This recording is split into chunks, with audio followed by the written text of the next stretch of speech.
Hello and welcome. In today's video, we are going to go through the installation and setup process of Location Creator Action Automation for Workflows. Let's get started. Once in your account, scroll down on the sidebar and click on App Marketplace.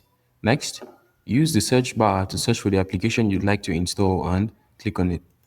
Click Install and allow an install. Refresh your page. When the page is fully loaded, scroll down on the sidebar and click on the custom page of the application you just installed. On this interface, we have a series of tabs.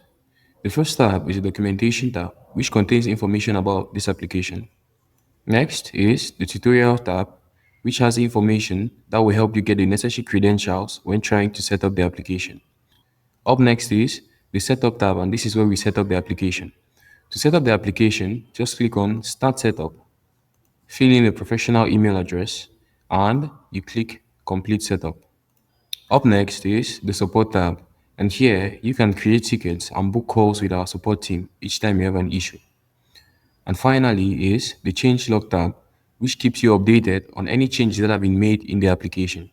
You can also receive notifications each time a change is made by toggling this on, filling in your email address, and clicking on subscribe.